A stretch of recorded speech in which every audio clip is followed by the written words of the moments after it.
Well, Wooly here. Guys, it's time to get this pole barn started. This is my location. First thing I need to do is I need to get what do I need to do? I need to get I need to pull out 6 nice big poles, and I need to get them skinned so that they can dry off a little bit so I can get some creosote on them. But this is going to be my location. It's going to be the same length as these 4x2s here, which is about 14 feet as far as I know. So it's going to be 14 feet by 10 feet. I might just do it 14 by 14. I don't know. I'll see what way it works out with digging the holes to plant these poles, because that's going to be the hard part. Because of the location of all the other trees and because I'm doing it by hand, as usual. So, let's get started. Stay tuned.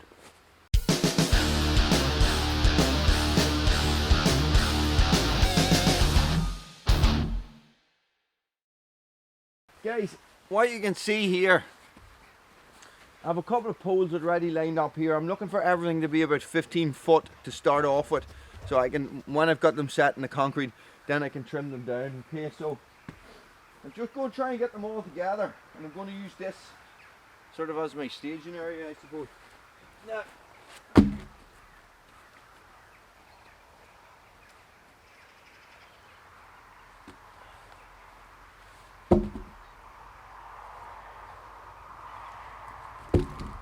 there's none of them light. That's 2. Don't want to use that one, but I want to use this one. But this one's heavy, and it's the wrong side of this pole. It's the wrong side of this tree. Let's move it through.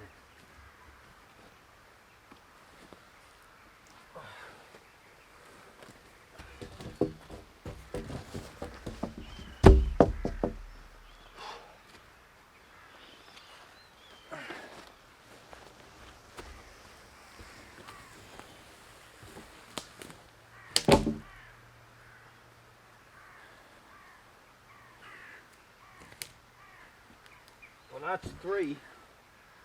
This one's the wrong way around. There's 2 more over here.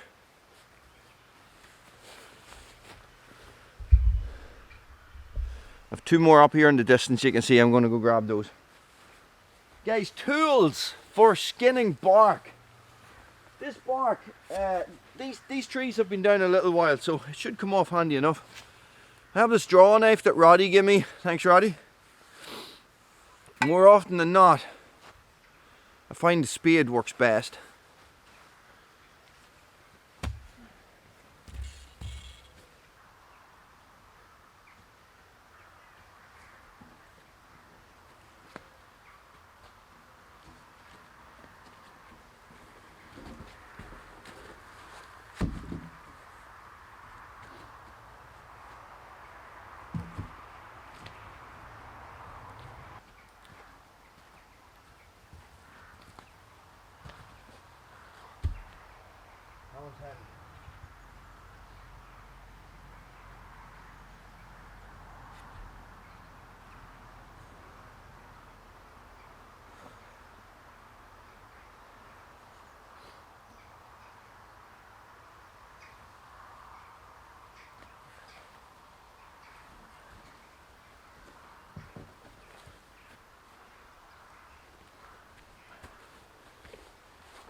One, 2, 3, 4, 5. That's 5.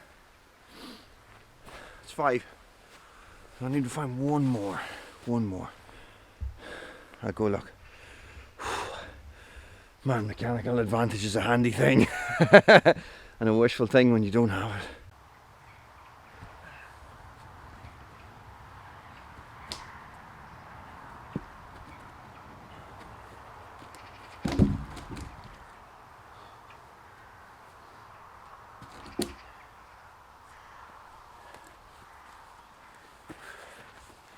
And that is 6. Heavy. That one's heavy. Now I gotta get them skinned.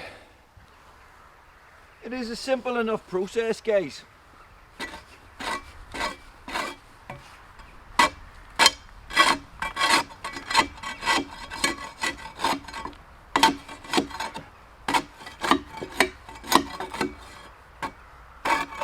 I don't need to skin the whole log. If I want to get down and I want to get in on top of it, what I'll do is I'll lift this up on top like this and just cross it, and then it's a little bit higher for me. Let's try the draw knife.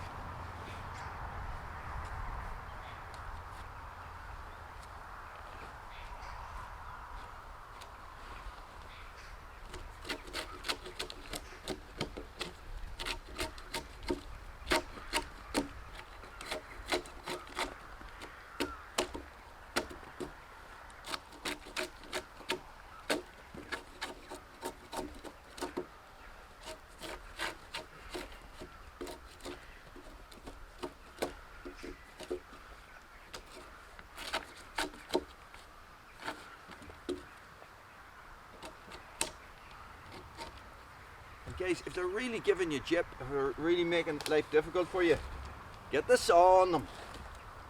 This one might be a little bit too far gone. Bruno, watch out now, you. It might be a little bit rotted.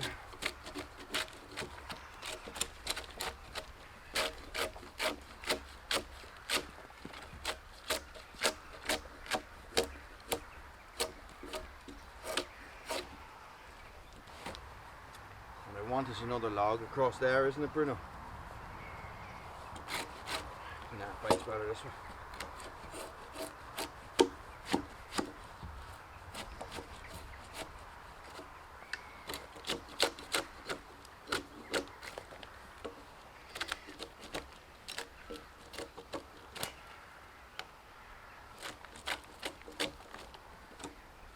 See, there's lots of resin in these, you see, so I think it might be alright.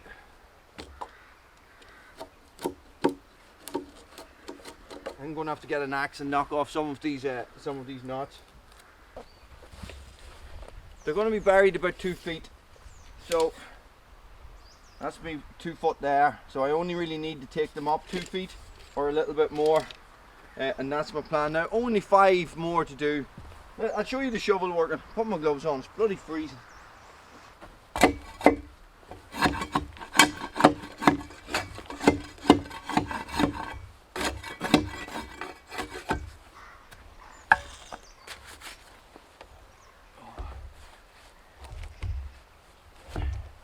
Need to be careful I don't roll this on top of you guys, on top of the camera. That would be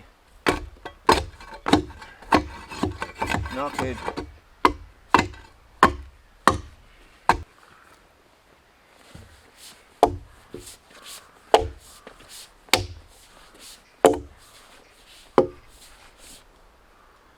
Back up, Bruno. Back, back, back.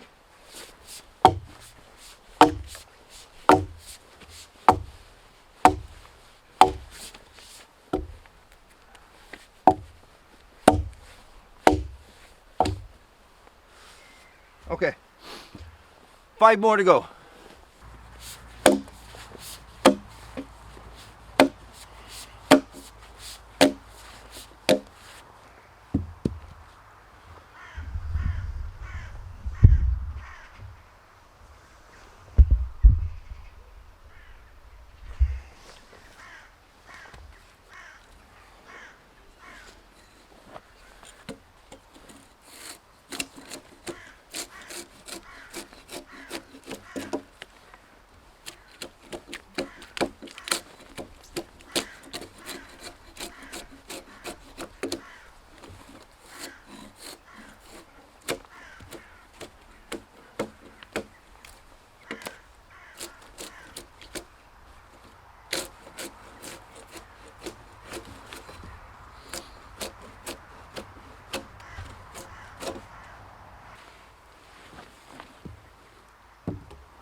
This is the last one.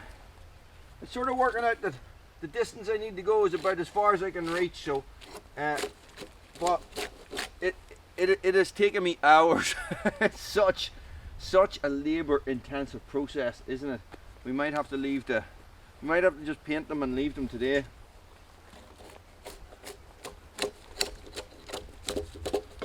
But the last time I did this, Bruno, that's a bit big. Look at the stick he comes over with. But you want it, I'll let you see him get it. Oh, he's away with it. Guys, the last time I did this, the shovel was the way to go. But the draw knife is working great today. I do need to lift this one up a little bit higher. But do that. I know how I can do it. I can just lift it up on top of these ones, but then I'm going to be putting dirt on top of them before I paint them. But come on. So here's a tip, right? If you are cutting poles like this out of your forest, thinking that you're going to use it at some stage to build something, when you're taking them down or when you have them down, take off every single branch, every little nub, everything you can find, okay? Bruno's behind us with like a ridiculously oversized stick, because it'll come back to bite you in the ass.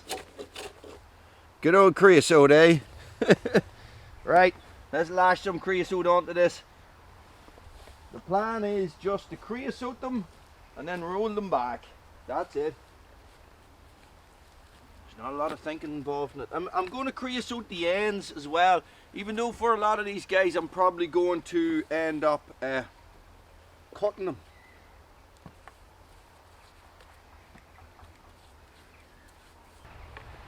Last one, guys.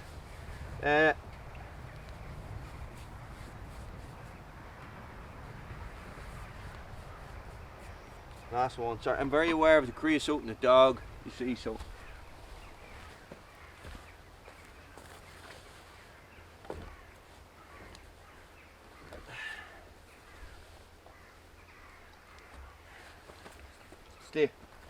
So once I get these painted, guys, I just got to figure out how many 4x2s I have and how many more I need.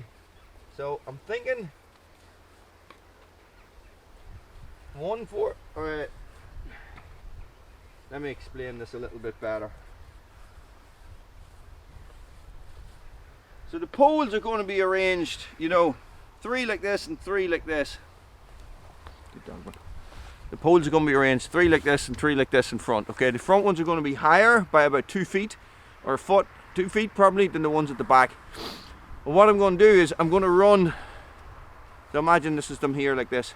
So I'm going to run 4x2s on both sides and bolt them together.